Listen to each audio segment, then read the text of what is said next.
Hello, hello. This is Pamela Topjian, and today we're going to talk about boundaries.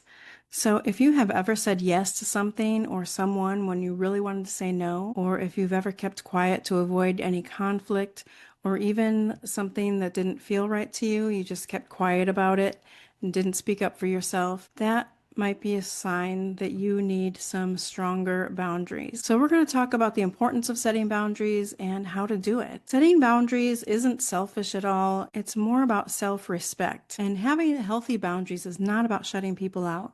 It's not about being mean or selfish, like I said. It's more about protecting your peace, protecting your energy, and your values, and sometimes even your safety, right? So, why are boundaries important? Because without them, we start losing ourselves. We lose our own self because you might feel stifled or you might feel like you're not able to fully express yourself and be yourself fully. So, some people are really people pleasers. And they've always been told to be good, or if you don't have anything nice to say, don't say anything at all, right? So we've heard of that before. And this can really lead to burnout or resentment, or mental health issues and even physical health issues. Boundaries are how we teach people how to treat us. Others learn how to treat us by how we treat ourselves, but also by what we tolerate.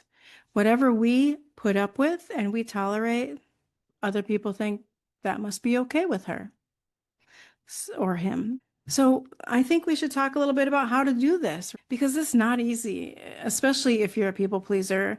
It's not easy, or especially if you have been really put down and criticized a lot in your life. You never had any self-confidence or never felt like your opinion or your decisions or choices mattered.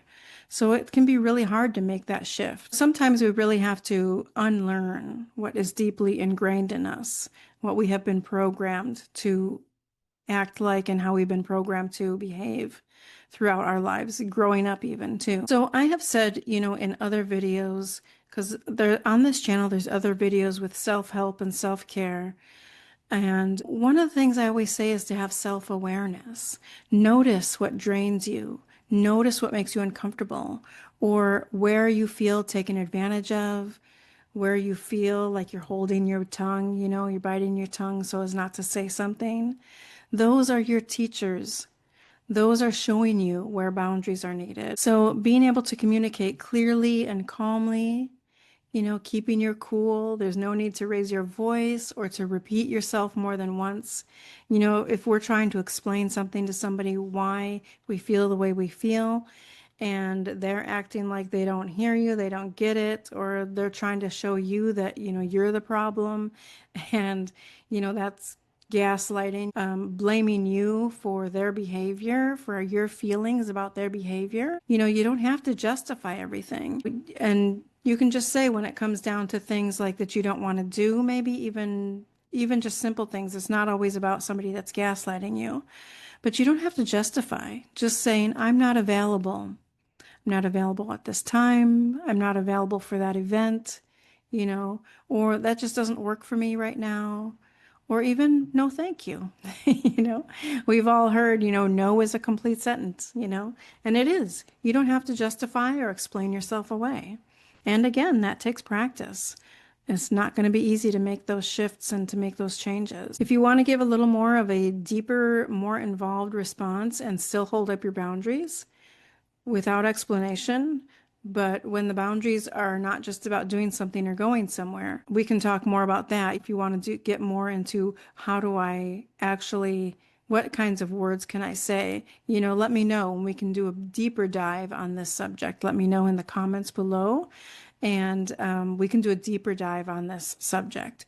But also, like I said, it's going to be uncomfortable at first, but stick to your boundaries. If you say that you have boundaries and you try to implement those boundaries and then you go back on it, then nobody's going to take you seriously. It's going to be that much harder to try to do it again. And some people won't like it, and that's okay. And the people who respect you will adjust and they will understand. And it might even take them a while to get used to this since it's not who you used to be to them. Your true loved ones will be proud of you for setting healthy boundaries. So, as I said, it will be hard at first, especially if you haven't been used to putting yourself first. But I promise you, this is one of the most empowering forms of self-care that you can practice. I talk a lot about self-care, but having self-respect, setting healthy boundaries, that is really important. That is really going to be one of the biggest things you can do for yourself. And it will also empower you in other areas of your life. You will be surprised at what having confidence and self-respect does for the rest of your life, really, for, your world around you. You are allowed to protect your time. You are allowed to protect your energy, and you are allowed to protect your peace. Nobody else can do it for you. So if this message and this information has resonated with you, please hit that like and that subscribe if you're not already subscribed, and share it with someone who needs a reminder that boundaries are needed for a healthy relationship with yourself. Someone who might need that reminder that they matter and they're allowed to say no. Let's heal, learn, and grow together. You can share any other tips that you have, or if you're going to try to start setting boundaries, and let me know how it goes. So as always, thank you so much for sharing in this time and space with me, and I'll see you next time.